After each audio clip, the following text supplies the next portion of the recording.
We need to discover what are we judging ourselves on and to stop tying our self-worth to it. So I'm going to go through my top 10 with you. You may have others. And so I want you to understand that this list is always subjective and it's personal for you.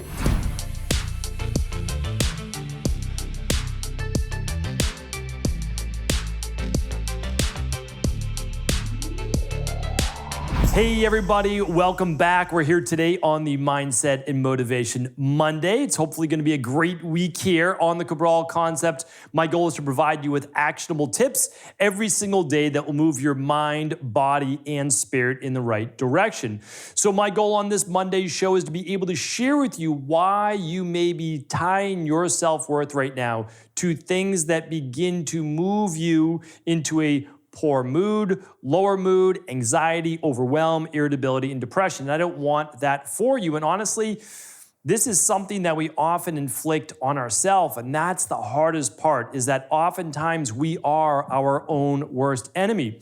But if you can begin to just simply become more self-aware, because you may not know that you're actually doing this right now, but when you become more self-aware, life changes. And that's because you get to then decide, as you realize how you may be judging yourself, if this is what you want for yourself. And I don't believe that it is. If we start to look at what we are all after, which is contentment, it's peace in life, it's finding some type of joy, and it's maybe living a life worthwhile, that we feel it has meaning, it has purpose, and that we're somewhat passionate about what it is here we're doing on earth. I think that that's what we're looking for. Now, the opposite of that, though, is how we judge ourselves on a daily basis. And how we judge ourselves determines our self-worth. So if we feel we did well in something, well, we give ourselves a grade, and that improves our self-worth. But at the same time, if you're judging yourself on that same thing and you do worse, or you have other areas of your life that you're not doing as well, then you give yourself a lower grade. And that lower grade then does what? Well, it lowers your self-worth. So then we look at our total life and we say, okay, well, what's most important?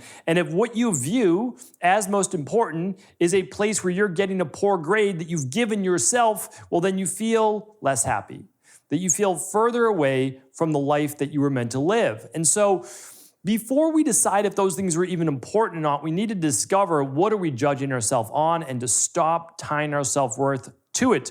So I'm going to go through my top 10 with you. You may have others. And so I want you to understand that this list is always subjective and it's personal for you. So please do personalize it. Just like we believe all health and all medicine should be bio-individual, means personalized for you. And the same thing with your mental health. And everyone needs to be watching their mental health, not just those who may have a diagnosed depression or whatever it may be that they've been told by a doctor. And I look at it the same way I look at a health-based disease. If you're told you have depression, you have to find out why. And you can't blame it on genetics. Genetics is only one part of it, right? If I'm told that I had Addison's disease back in the day, if I had an autoimmune issue, if I had type 2 diabetes, all these things, well, okay, I was diagnosed with the disease, but why? Why did I have those things? And then if you begin to discover the why, then you can uncover how to actually eliminate those things from your life. And you never have to have them again. So I am disease-free in my body. No more Addison's, no more autoimmune, no more type 2 diabetes, no more POTS, no more allergies, no more any of those things. But it's only because I have the same genetics, it's only because I uncover the why. I continue to peel back the onion until I figured out what that underlying root cause is. And it's not different for mental health. It's not. It's just psychologists and psychiatrists have not necessarily been trained, not all of them, some of them have, into uncovering what it is. And it's typically part psychological, but also part physiological. It's really difficult to have the brain be totally healthy if the body is not. And that is why we've worked with so many people in our practice with mental health imbalances, is a better way to say it than disorders or diseases. And it's because they were lacking methylated B vitamins, magnesium. Maybe they had poor sleep. Maybe they weren't exercising. Now, it could be a whole list of things.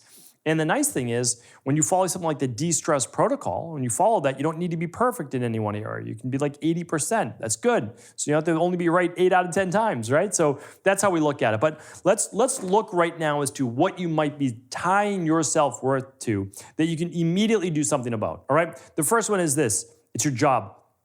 I'm telling you right now, whether you love your job or don't like your job, however you view your job, please don't tie that to your self-worth, okay? Because what can happen is you could lose that job. Or if you don't like your job, you can get another one. And then if you ride the highs and lows all throughout life, it's not going to be an ideal situation. So work towards having a job you love. I mean, you spend so much of your life doing it, right? Like you spend, how much of your day do you spend doing it? A third at least, right? You spend a third of your day and half of your waking day at your job. So if you spend half of your waking hours at your work, try to continue to move up to a position that you actually enjoy, doing something that you love. All right. The second one is your weight, your actual physical weight. Whether you are underweight, overweight, or at what you feel is your ideal weight, you don't want to tie your self-worth to that because, again, it can change, but also who's to tell you, right? Because this is typically other people's views. We even grow up like we think our view is our own view. Our view is often what our community that we grew up in taught us to believe, and especially our parents and those people close to us, right? So as an adult, we have to decide, do I still want to hold this belief? The answer is yes or no. And if it's no, it doesn't mean you're going to change it overnight, but at least now you're more self-aware, like whose belief is this? Is this my belief? Is it my belief, right? No, maybe not. And that's the thing about weight. I do believe there is a healthy weight. There's no doubt about that. I mean, I'm a clinician, like this is my work. And yes, I can tell you that people over a specific BMI, then BMI is in regards to about 99% of the population. I understand that it doesn't apply to about 1% of the population or even less than 1%. But and overall, there is a healthy weight. But that healthy weight for any given height can swing about 40 pounds. So it's like, is your weight okay at 40 pounds above the lowest end healthy weight? Yes. It is. Like you get to decide at that point what you choose it to be. Don't let your weight be tied to your self-worth. And even furthermore, don't let anybody tell you what weight you should have to weigh, right? You decide, first of all, if you want to be within the healthy weight zone. And then after that, where you want to be, right? Like that's the truth, right? But we all get to decide, no matter what, not tied to your self-worth. And I'm going to go into a little bit more of that at the end because weight is a big thing that we work on with people in our practice. All right, relationships. Here's the thing. When you're in a great relationship, that person complements. That's the ideal. They complement your life and you complement theirs. But if your life is only adequate and okay and great if they are in it, that's a challenge. We want you to be enjoying your life, having a great life, and then your partner or whoever you're in a relationship with complements that and only makes it great, only makes it better. Like that's what you're looking for, from great to greater with that person in your life.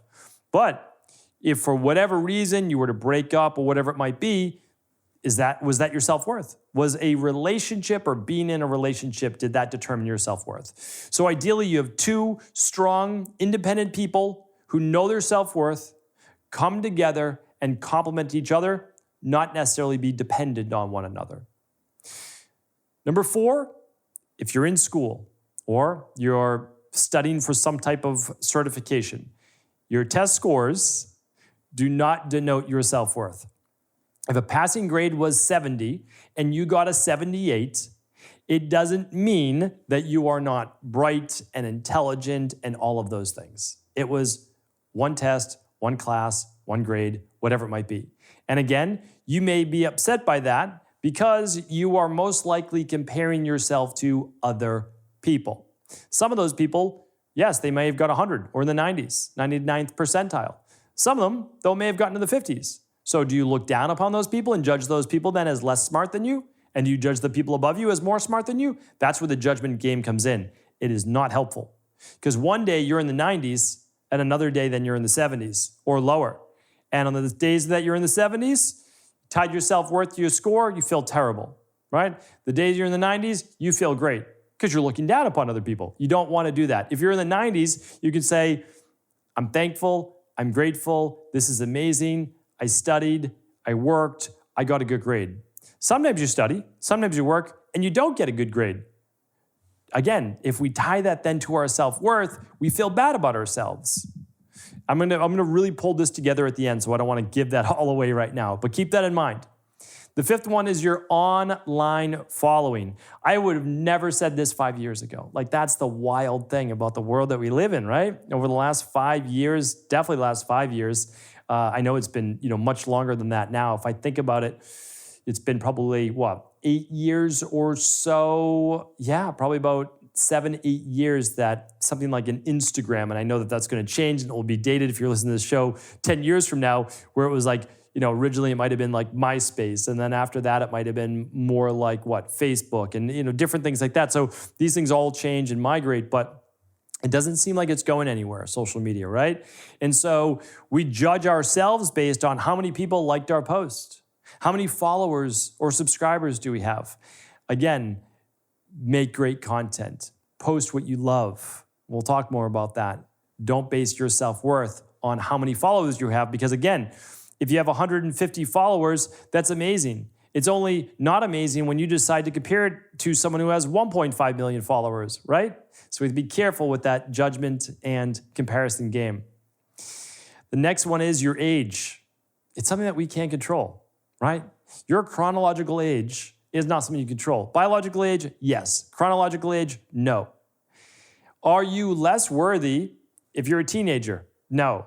Are you less worthy as a 20-year-old in your first few jobs and first few main years of working compared to someone who's been working for 20 years? No. Different strengths, different skill sets, different way of viewing the world, right? Are you less worthy, in terms of overall relationships and the world and all that if you're 50? No, of course not, right? And so we have to stop looking at age as something that denotes our self-worth. I just read I don't know how I have never found out about this individual before, but he's 93 years old. I'll probably do a podcast on him. His name's Lew Hollander, I believe is his name. Lew Hollander, it's L-E-W for Lew. 93 years old, still does triathlons. The man is, an absolute machine and testament of mindset. Didn't even start this, I think, until his maybe 60s or so. It's a remarkable story. I'll probably do a Friday review on his book and other things as well, kind of a biography on his life. But again, age is strictly a number. You decide what it means. Number 7 is your family. We don't always control the families we came from, right? Some of our family is amazing, some not so much. Some family members, maybe not so much, right? And others, phenomenal. But we have to be careful how we look at family in general. And if we believe that, we are going to be a specific product based on who our family members are, and also decided okay, this is the family I came from. This means that I am X, Y, and Z, or destined for X, Y, and Z. Be very careful of that. Again, another thing that could boost your self-worth too high or drop it down too low. Either way, you have to be careful. You never want to ride that wave, and that includes judgment. The 8th one is income. Pretty self-explanatory. Most people say, hey, the more money I make, the greater self-worth I have. To be careful with that as well, because there's always going to be someone who's wealthier, right? If you make $50,000 a year, someone's making $100,000. If you make $100,000, someone's making $1 million. If you make $1 million, someone's making $10 million. If you make $10 million, someone's making $100 million. If you make $100 million, someone's making $1 billion, right? You have to be really careful with that. And so as you hit in certain marks in terms of your income, you have to be careful that you don't say, well, yeah, I'm not really making that much because this person makes X, Y, and Z. Again, what matters to you? When we start comparing ourselves to others, dangerous game. The 9th one is very similar to your income, and it's your home. It's your home, nobody else's. It literally doesn't matter if it's a studio apartment. Who's to say that determines your self-worth? Maybe you want to live in a studio apartment. Maybe it's all you can afford right now. Maybe it's all you can afford right now because you're putting yourself through school, or you've got kids that you're trying to support. You're a single parent. Who's to say? Right? Who's to say? To me, that would be that's a lot of self-worth. You're paying for a studio apartment, single parent, putting your kids through school, working multiple jobs. That, to me, that's high self-worth. But I know a lot of people may say that's low self-worth. Again, it's all in the eye of the beholder. So I think we have to be careful with this subjective viewpoint. And the 10th one is your appearance. We all get older, right? We all have different looks. We were born with a certain eye color, nose size, face size, body size. These things we can only change to varying degrees, and then we all age. And as we age, the collagen in our skin begins to break down, right? The elasticity in our skin begins to weaken. Now, some of these things we can do things about, and some not as much. And you can do whatever you want. I'm actually a believer in that, meaning clients ask me, hey, should I be using these new skin creams or whatever it is in conjunction with some internal based protocols and modalities? No problem with that. If that's an interest of yours, go for it. There's nothing wrong with looking in the mirror and saying, oh, I'm feeling younger or whatever it might be. Nothing wrong with trying to keep up with that. Just never tie your self-worth to your appearance, because we're all going to age. Now, there are some remarkable things happening. I will talk about that in skin-based rejuvenation, and they're probably only a decade away or so. But regardless, if you do take advantage of one of these breakthroughs in the next 10 years or so, which can reset the clock on skin by about 20 years, don't feel better about yourself, right, because of your appearance. Do that because you feel so youthful inside and have so much energy inside, you want the outside to match. That is how I look at it. Okay. Those are my top 10 that I want you to be careful of tying your self-worth to. Please feel free in the comments below. I would love you to leave additional ones because I know that I'm leaving some out. Okay. So if you are going to tie your self-worth to something, even though I believe in non-judgment, especially of self, and how do you achieve non-judgment of self? I've done a whole podcast on that, so we'll try to link it up. It was an older one, but we'll try to link it up at stephencabral.com/2663 today. So what I would say is this. The more you judge things in life, the more you are judged. The Bible, every religion has said this. And it's not meant to be esoteric or meta. It's meant to be this. The more you are even thinking about judgment or judging things, the more then you are worried about others judging you because you're judging everything else. This was me. This was literally me all throughout my entire life until my 30s. But it's basically just a cultural thing that I grew up in, not specific to my family. It's this is just what people did. They judged everything as good or bad. So I had to just break that. All I had to do, and I don't want to give away the whole other podcast because it goes in depth, but you have to become self-aware that you're actually judging in the first place. And then you have to cancel that thought over and over and over, and so it doesn't become part of your wiring anymore. Now, I can't completely eliminate it. I'm human, but certainly you can do it a remarkable job. Okay, so now if we have to tie our self-worth to just a couple things, this is what I would tie my self-worth to. And again, I would love to hear in the comments, what would you tie yours to, right? What would make you feel better about you? The first one is this. Am I being my authentic self? That's the first one. So am I showing up every day, not compromising who I am, not saying things on a podcast or to my teams because I believe it's how I should act or the world wants me to act or it is the political thing to do, whatever it might be, right? For whether you're on either side, in the middle, whatever it might be. Because if you are compromising who you are, ultimately you're willing to compromise on almost anything. But if you show up every day with the understanding that you're not perfect, you're going to make mistakes, you're probably going to change your mind on a few things in the future, but staying open to it and being authentic, I think that's something that could feel good on a daily basis. I'm not perfect. I'm grateful for the life I have. Could be better in some areas. Actively working towards it. And things could always be worse. I'm thankful. That is a great mindset, I believe, to go through life. And I kind of gave away point number 2. And it was I'm actively working towards it. So, although I do not want you to judge yourself on your job or weight or relationships or test scores or any of those things, there is something that you can not judge yourself on, but be self-aware to check yourself on. And that's, am I putting in the work to make my hopes, dreams, aspirations, and goals come true? Because I think in life, we get upset that we haven't achieved a certain dream, goal, aspiration, or hope, right? But if we're honest and we ask ourselves, should we have achieved it? Have we actively worked towards it? If so, was it once a month, once a week, or was it every day?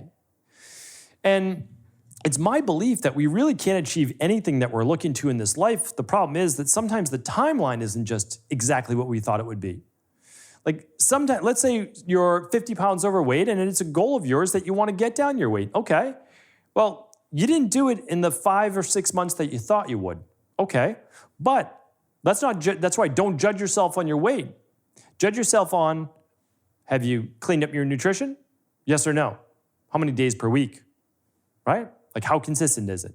Okay. Have you added in 7,500 to 10,000 steps a day? Yes or no? How many days a week? Okay. Have you added in an exercise program? Yes or no? How many days per week? And we can just kind of go down the list. And if you're doing the right things, not perfect, but doing the right things, that's the self-worth. You're working towards it. The end goal can't always be how you judge yourself. It doesn't always work out on the timeline that we're looking for, but I'm telling you right now, I don't think I've ever met anybody who hasn't achieved a goal that they've set for themselves where they've stuck to it long enough. That's it. Sometimes we just don't stick to it long enough. We don't understand that as we work the process, we begin to figure out it's not just diet and exercise for weight loss. It's hormones, it's metabolic rate, it's thyroid, it's vitamin D, it's cortisol levels, right? It's like there's way more to this equation than just calories in, calories out. And then eventually you find that person that can help you with that. The same thing for your job. You realize oh, you're looking at this in an entirely wrong way. Or you decide the field that you're in right now, even though you went to college for it, is not a field that you love. Okay, probably not overnight that you're gonna be able to transition into another job, but you can still do it, right? And so it might take you a year or two. But okay, you can work towards that. And this goes for literally anything in your life. That's why I say this. As long as you are living an authentic life and actively working towards a goal that is worthwhile for your time, you will find happiness. You will find peace. You will find prosperity. And that should be more of your self-worth than any of the other things that I've listed. Hopefully today's show was helpful. I thank you, I appreciate you, and as always, do feel free to share this show with anyone you believe it could serve. Thanks so much for tuning into today's show. Before you go, don't forget to hit that subscribe button. I want to make sure that you're getting our daily content, not missing out on anything functional medicine, wellness, weight gain, weight loss, anti-aging, living longer, stronger, and all of the most cutting-edge research. And if there's any topics you want to hear, feel free to leave them in the comments below. Take care.